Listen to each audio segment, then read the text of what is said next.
అనకాపల్లి జిల్లా పాయకరావుపేట నియోజకవర్గంలో హోంమంత్రి వంగలపూడి అనిత పర్యటించారు. ఎస్ రాయవరంలో వెంకటేశ్వర స్వామి వారిని హోంమంత్రి దర్శించుకున్నారు. అనంతరం ఎస్ రాయవరం తెలుగుదేశం పార్టీ కార్యాలయాన్ని అనిత ప్రారంభించారు.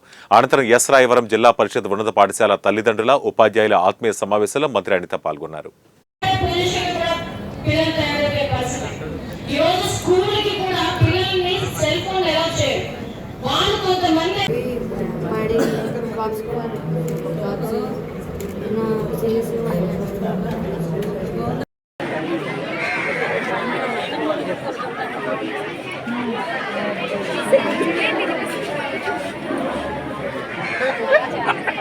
फोटो फोटो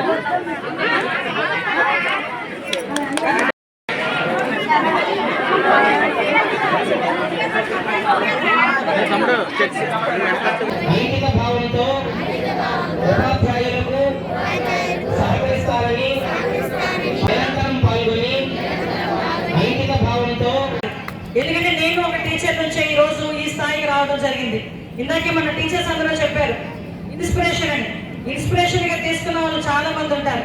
కానీ ఈ రోజు పరిస్థితులు ఏంటంటే ఎందుకు ఈ మీటింగ్ ఏర్పాటు చేయడం అంటే ఏదో ఉదయం వచ్చి పిల్లల్ని పంపించేసేమో స్కూల్కి వెళ్ళాడా లేదా తెలియదు, లేదు స్కూల్ నుంచి ఎన్ని గంటలకు వస్తున్నారో తెలియట్లేదు, స్కూల్లో ఏం చేస్తున్నారో తెలియట్లేదు, స్కూల్లో ఏం తింటున్నారో తెలియట్లేదు, వచ్చిన తర్వాత ఎలా చదువుతున్నారో కూడా చూసుకోలేనంత పొజిషన్స్ లో తల్లిదండ్రులు ఉన్న పిల్లలకు కూడా ఇంటరాక్షన్ తల్లిదండ్రులతో తగ్గి టీచర్స్ కూడా వాళ్ళకి కమ్యూనికేట్ చేసేటంత పరిస్థితి కనిపించట్లేదు.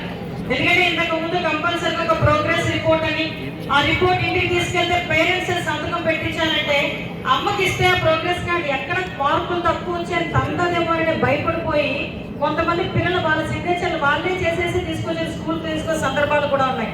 ఎందుకు ఈ మాట చెప్తానంటే అప్పుడు ఒక భయం క్రియేట్ అయ్యేది.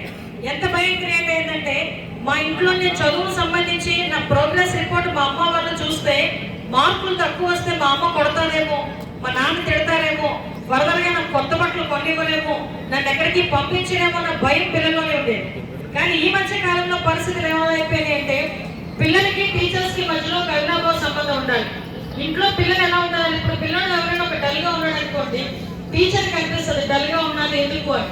వెంటనే వాళ్ళ పేరెంట్కి ఫోన్ చేసుకుని అమ్మ ఇంట్లో ఏమైనా అయిందా, ఇంట్లో అబ్బాయికి ఏమైనా ఇబ్బంది కలిగిందా,